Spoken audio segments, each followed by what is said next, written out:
आज का जो क्लास है वो ऑडिट एमसीक्यूज़ के बारे में है। इससे पहले भी हमने 3 क्लासेस लिए हैं। तो देखिए स्टार्ट करते हैं। 497 कहता है when two auditor start the audit process of an entity. जब दो ऑडिटर एक ही इदारे का ऑडिट प्रोसेस वो शुरू करते हैं एट वन टाइम, एक ही वक्त में, having office in two different places, यानी जो एक कंपनी है, एक बिजनेस है, इसके जो ऑफिस हैं वो मुख्तलिफ जगहों में है, यानी ब्रांचेस है।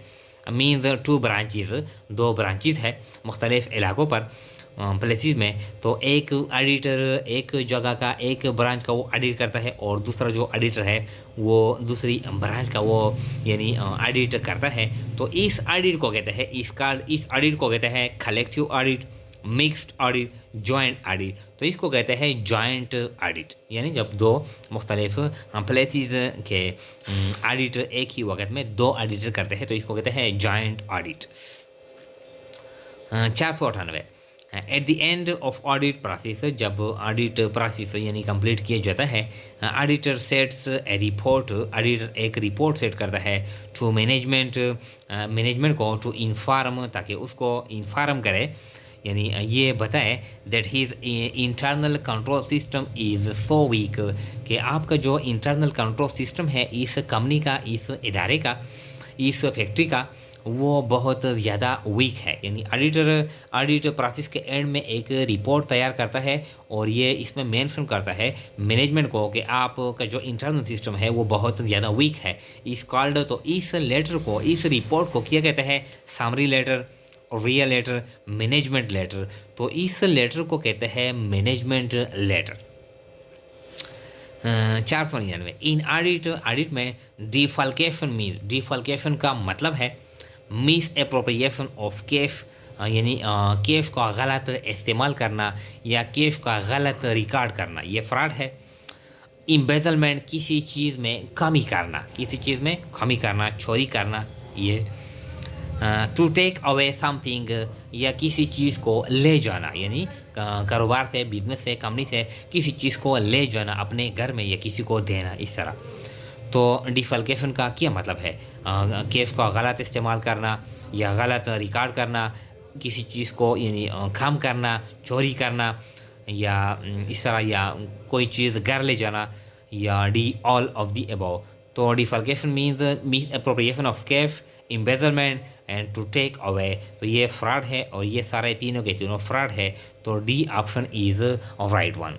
जो भी है, डिफल्केशन का मतलब है misappropriation of cash, embezzlement और टेक अवे, सारे के सारे, यानी D option is right one.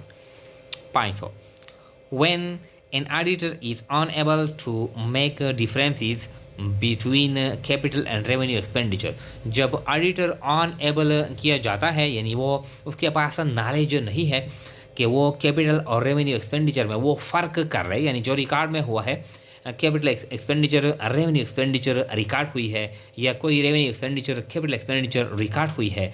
अब ऑडिटर के पास इतना नॉलेज नहीं है तो कि वो इसमें फ़र्क कर ले, डिफरेंसेस कर ले, तो ये गलती है।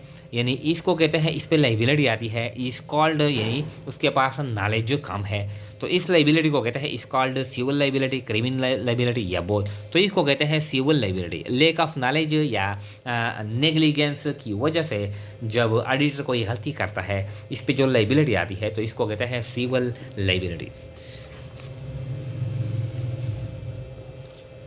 इसके बाद है कहता है 501 statutory meeting is held on, statutory meeting मुनक्कद किया जाता है when the company is formed, जब कंपनी बनाई जाती है, not more than 6 months and not less than 3 months.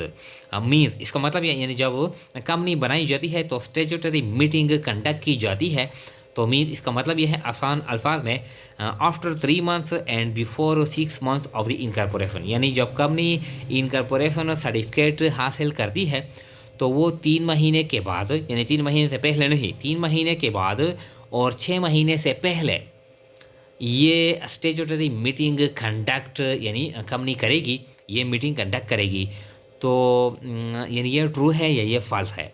जब कंपनी यानी इनकॉर्पोरेट की जाती है तो कंपनी स्टेचुटरी मीटिंग कंडक्ट करेगी आफ्टर 3 months यानी of incorporation and before 6 months और 6 month से पहले यानी इस दौरान 3 महीने के बाद, 4 महीने के बाद, 5 महीने के बाद या 6 महीने से पहले कंपनी यानी स्टेचुटरी मीटिंग कंडक्ट करेगी। तो ये ट्रू है, फॉल्स है या नन है? तो ये ट्रू है, यानी 3 महीने के बाद और 6 महीने से पहले कंपनी ये मीटिंग कंडक्ट करेगी। पॉइंट 2, मिस एप्रोप्रिएशन और मिस रिप्रेजेंटेशन ऑफ कैश और अदर थिंग इज कैश को गलत तरीके से रिकॉर्ड करना या गलत तरीके से वो प्रेजेंट करना, शो करना, या कोई जो दूसरा एसेट है, कैश और अदर थिंग जो दूसरे एसेट है इसको शो करना, किसी कैश को ये जो दूसरे सजात एसेट है ये हम गलत तरीके से रिकॉर्ड करते हैं कसदन यानी डिलिबरेटली, या गलत तरीके से ये शो करते हैं। तो ये क्या है? एरर है, फ्रॉड है, थेफ्ट है, नॉन है? तो ये फ्रॉड है। फ्रॉड इसको गलत तरीके से किसी चीज़ को रिकॉर्ड करना या शो करना डिलिबरेटली, तो ये क्या है? ये फ्रॉड है। 503 when the auditors paid dividend to shareholder यानी when the directors paid dividend to shareholder out of capital profit, जब डायरेक्टर यानी अदा करते हैं डिविडेंड शेयर होल्डर को कैपिटल प्रॉफिट से, यानी ये रूल तो ये है कि डायरेक्टर शेयर होल्डर को डिविडेंड अदा करेंगे और रेवेन्यू प्रॉफिट से। अब डायरेक्टर ने क्या कर लिया? गलती कर ली या फ्रॉड कर लिया, यानी कैपिटल प्रॉफिट से डायरेक्टर ने शेयर होल्डर को डिविडेंड अदा कर लिया। अब फिर क्या होगा? And the auditor is unable to report it, और ऑडिटर यानी अनएबल हो गया कि इस गलती को या इस फ्रॉड को नोट कर ले, ऑडिटर के पास नॉलेज नहीं है तो इसने यानी ये रिपोर्ट नहीं कर लिया। अब इस पर लाइबिलिटी आ गई, इसकी वजह से जो नुकसान होता है किसी का तो इसके लिए ऑडिटर लेबल होता है। इस लाइबिलिटी को कहते हैं सिविल लाइबिलिटीज़, क्रिमिनल लाइबिलिटीज़ या ना, तो उसके पास ये नॉलेज नहीं है या गफलत की वजह से, तो इसको कहते हैं civil liabilities. Statutory reserve created by, जो स्टेचुटरी रिजर्व है या इसको कहते हैं सेक्रेटरी रिजर्व, ये क्रिएट किए जाते हैं by banking companies, financial institution या A&B। तो जो स्टेचुटरी रिजर्व है या सेक्रेटरी रिजर्व है ये क्रिएट की जाती है बैंकिंग कंपनी के ज़रिए, ये जो फाइनेंशियल इंस्टीट्यूशन है दोनों है CA&B। तो ये जो C ऑप्शन है A&B, फाइनेंशियल इंस्टीट्यूशन के ज़रिए या बैंकिंग कंपनी के ज़रिए, यानी ये जो स्टेचुटरी रिजर्व है ये क्रिएट की जाती है। इसके बाद है 505।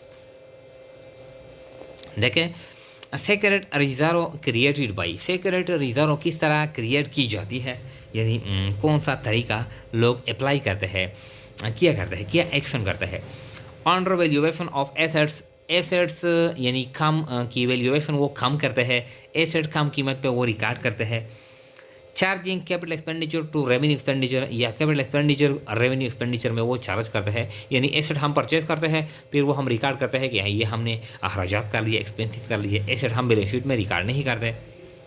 या over valuation of liabilities, liabilities को ओवर वैल्यूएट करते हैं। तो ये जो डी है ऑल ऑफ दी अबव। तो सेक्रेट रिजर्व किस तरह क्रिएट की जाती है, तो ये under valuation of assets, charging capital expenditure to revenue expenditure या ओवर वैल्यूएशन ऑफ लाइबिलिटीज़। तो ये जो डी ऑप्शन है ऑल ऑफ दी अबव, इसमें से कोई भी ऑप्शन हम चुन लें तो इसकी वजह से हम सेक्रेट रिजर्व क्रिएट कर सकते हैं। तो डी ऑप्शन यानी all of the above is right one. Point हो जाए इज या are the demerit of audit, ये ऑडिट का है यानी डीमेरिट है, क्या है तो फ्रॉड बाई मैनेजमेंट, मैनेजमेंट जब प्री प्लान्ड वो फ्रॉड करता है, या लेक ऑफ ऑनेस्टी, जो ऑडिटर होता है वो दियानतदार नहीं होता, वो अमानतदार नहीं होता, वो रिश्वत लेता है, वो किसी के प्रेशर में आता है। तो इसकी वजह से यानी जो ऑडिट की जो ऑब्जेक्टिव है यानी to control the error and fraud और to show the fairness of the financial statement, ये मकासद हम हासिल नहीं कर सकते। इस वजह से कि या तो प्लान्ड फ्रॉड बाई मैनेजमेंट या लेक ऑफ ऑनेस्टी, और सी किया है बोथ। तो दोनों fraud by management, planned frauds by management और लेक ऑफ ऑनेस्टी, ये दोनों किया है ऑडिट का डीमेरिट है। तो C option is right one. फिर कहता है ऑडिट इज, ऑडिट क्या है, ए साइंस है, इन ऑड है या बोथ है। तो ऑडिट क्या है, ये बोथ है यानी साइंस भी है, इसके अपने असूल है यानी प्रिंसिपल है, नॉलेज है, और ये आर्ट भी है, हम इसको प्रैक्टिकली अप्लाई भी कर सकते हैं। तो ये है auditor is a science and in art. तो इसे सी ऑप्शन यानी both, C option is right one. 508 is oblique और the principle of internal control. जो इंटरनल कंट्रोल है यानी जो measures and procedure taken by the management to for the efficient conduct of the business operation and to control the error and frauds, इस मकसद के लिए ताकि जो कारोबारी अमूर है इसको बेहतर तरीके से चले और एरर और फ्रॉड को कंट्रोल करे और जो कारोबार के जो मकसद है उसको बेहतरीन तरीके से अचीव करे, तो इसको कहते हैं इंटरनल कंट्रोल। अब इंटरनल कंट्रोल के लिए जो असूल है, प्रिंसिपल है, ये क्या है, सफिशेंट स्टाफ यानी हमारे पास सफिशेंट स्टाफ होना चाहिए, शॉर्टेज ऑफ स्टाफ नहीं होना चाहिए, यानी हमारे पास काफ़ी स्टाफ है ताकि काम में ताहीर ना आए। ट्रेंड स्टाफ, हमारे पास जो स्टाफ है, जो एम्प्लॉयज़ है वो ट्रेंड है हर लिहाज से, जिस ड्यूटी के लिए हमने हायर की है वो जानते हैं, तो यानी ट्रेंड है यानी ये। और सी है सिंपल रिकॉर्ड, जब हम रिकॉर्ड मेंटेन करते हैं अकाउंटिंग का तो वो सिंपल है यानी हर कोई इसको आसानी से जान सकता है। और डिवीज़न ऑफ वर्क, हम यानी डिवीज़न ऑफ ड्यूटी करते हैं या डिवीज़न ऑफ वर्क करते हैं, हर एम्प्लॉइज़ को यानी अपने एबिलिटी और इस्तेदाद के मुताबिक हम यानी के मुताबिक हम काम देते हैं, इसको कहते हैं डिवीज़न ऑफ वर्क। तो sufficient staff, train staff, simple record, division of work, ये सारे के सारे इंटरनल कंट्रोल के प्रिंसिपल है। तो ये ई है ऑल ऑफ द अबव, तो E option is right one. इसके बाद है 509, तो कहता है an agreement between the insurance company and the employee. Insurance company और एम्प्लॉयज़ के दरमियान जो एग्रीमेंट है इसको क्या कहते हैं, oral agreement, insurance claim, insurance premium या फिडेलिटी बॉन्ड, तो इसको कहते हैं फिडेलिटी बॉन्ड।